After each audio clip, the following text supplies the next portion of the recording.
So, you're trying to quit weed. And let me tell you, as someone who's been addicted for almost 10 years and managed to quit now for 6, I can openly say with full confidence that I do have the answer for you. So, if you're trying to quit weed, look no further. I have the answer. Though I have to warn you, the answer I'm going to give you might not be the most sexy one you thought about.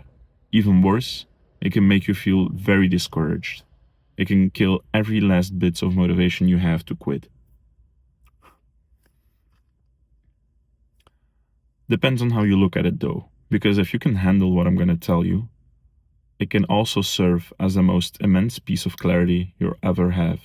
And I know that's a bold statement, but really, trust me on this one. As someone who used to be addicted, as someone who couldn't see his life without weed, as someone who couldn't imagine a reality without me smoking, if you can grasp this, if you can understand what I'm going to tell you in this video, you'll have the most immense piece of clarity and you'll know exactly what to do. See, when it comes down to quitting weed, most people focus on the symptoms. What do I mean by that? In order to illustrate what I'm trying to say, first let's define what a symptom is. See, when I have a problem, let's say I have a problem, I drop my phone, and as a result of that, my screen gets broken into pieces, right? My phone is broken. The problem in this scenario would be that I dropped my phone. And the symptom of it, the consequence, the natural consequence of that is that my screen got broken and thus my phone is broken. Now, let's say I want to fix this problem. I'm someone who really all the time drops his phone, and as a result of that, my phone gets broken. Sure, I can focus on the symptoms and get a new screen every time I drop it. But that won't really fix the problem, will it? All that will do is just temporarily solve it up until I drop my phone again. And then what happens is oh, okay, I have to do it again.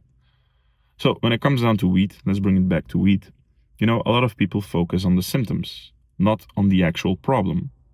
Things like cravings, how to deal with cravings, timelines, how long will it take for me to finally feel better?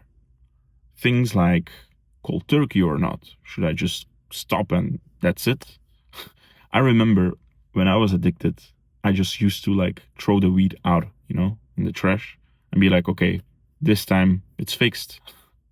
This time my problem is solved. I can't smoke anymore, right? Only to end up back at my dealer's place and buy more weed, to my surprise. But yeah, those are symptoms. You don't really have to focus on those. Because even though it's a temporary fix, that doesn't really fix the core problem, does it? So then the question begs to ask, the question that needs to be asked, in my opinion, is what is the problem? What is the actual problem?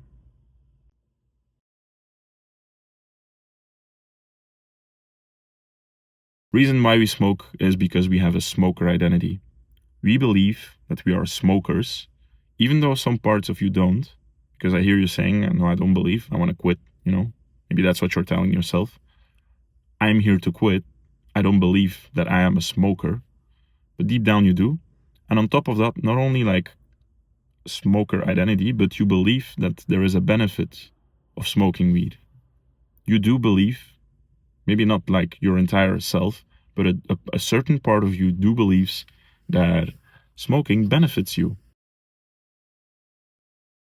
And again, you might argue that this is not the case, that for you it's not like this. You know what the downsides are, but it is the case, and I'm going to prove it to you.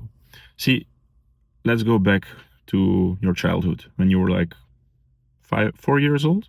Yeah, let's go with 4.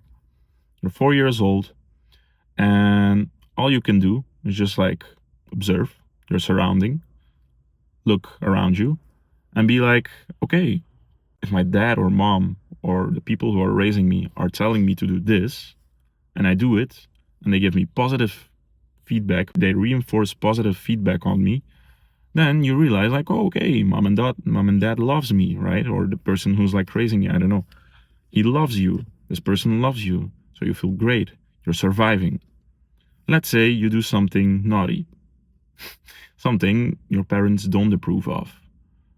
You quickly realize, like, okay, if I do this, my parents won't be like very happy and satisfied with me. So you learn to not do that, right? In normal circumstances, of course, are like, yeah, maybe some people don't have parents, whatever. But what I'm trying to hint at is that your surrounding, your environment creates your beliefs.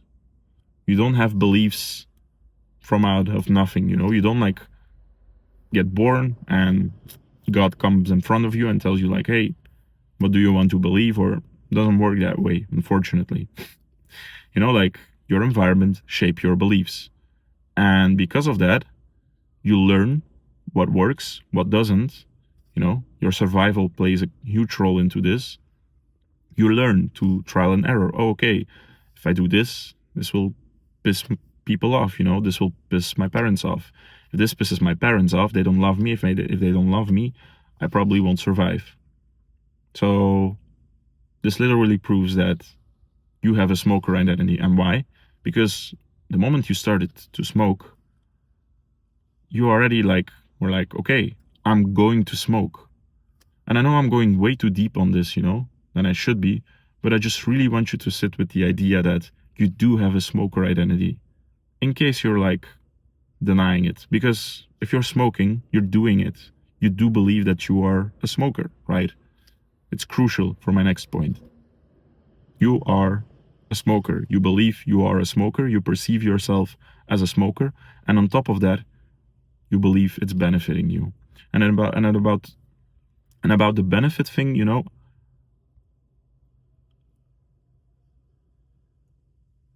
smoking isn't something that occurs naturally. In case you also like denied that you believe that it's benefiting you, because you do believe that, for real. Everyone does. It's not something naturally reoccurring. It's not like your puberty suddenly like pops up and, oh, I'm now in my puberty. It's not something that that happened to you naturally. There is a reason why you're smoking. Like your body is well aware of the fact that smoking weed to a certain degree is intoxicating you. It's killing your brain cells.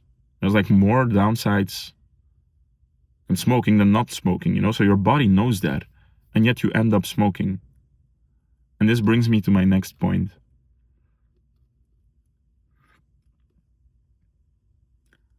If you can understand why you're smoking to begin with, if you really dive deep inside of yourself, find out the reasons why you're smoking, you will get at the core of the problem.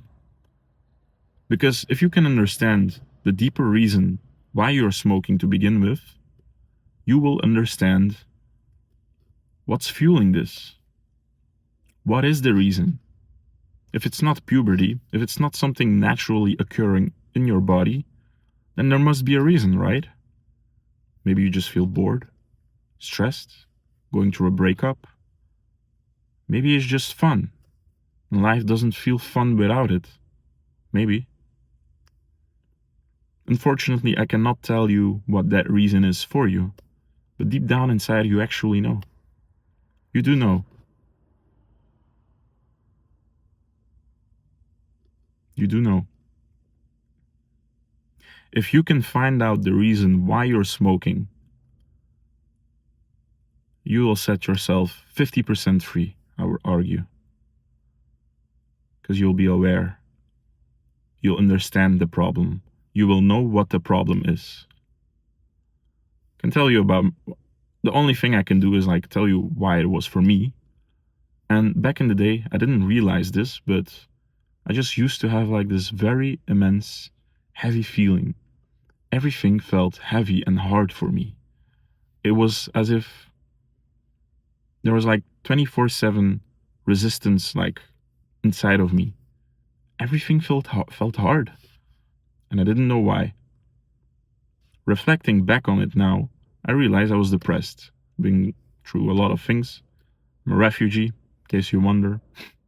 My parents moved illegal from one country to another.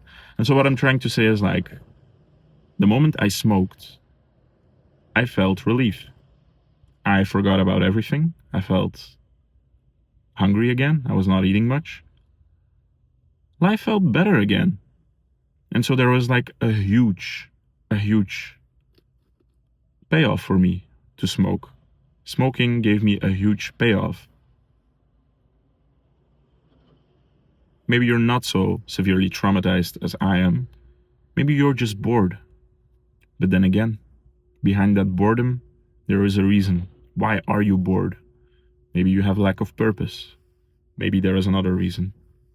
Who knows? All I'm trying to say is the moment you understand why you're addicted, why you're smoking, and also how you can like understand how you can like find that reason, by the way, is like just don't smoke and see what happens to you. Don't smoke, see what happens to you, observe yourself, and you'll find out that reason. It will probably manifest itself in some kind of weird emotional response, maybe crying, shaking, feeling sad, depressed, feeling angry. Could be anything. Yeah, that's how you find out the reason.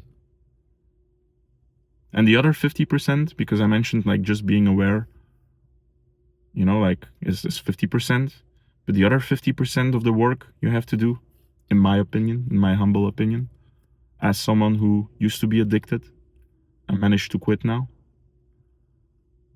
is do the inner work, releasing this identity, killing this identity, quote unquote, right? Basically, what it comes down to is using tools like mindfulness, journaling, the practical thing, the practical stuff, to start releasing those, to like dismantle this identity. Because, like the way how you do it, the way how you like dismantle your current identity is by having new experiences, and those new experiences will change your new beliefs and so on, but that's a different conversation on its own. Quitting weed really comes down to understanding the reason why. For me, this was the hugest one. If you can understand why you're addicted, why you're doing this, why you are intoxicating yourself to begin with, 50% of the work is done. All the rest is just like pretty practical stuff. Just releasing, just like finding a mechanism to like, which I will make videos about. Don't get me wrong, don't worry. Like in the future, I will make videos about this. But the other part is easier. The hardest part is being aware of the problem, of the reason why you're smoking to begin with.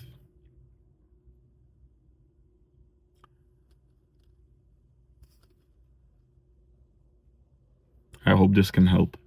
Let me know in the comments down below. Take care.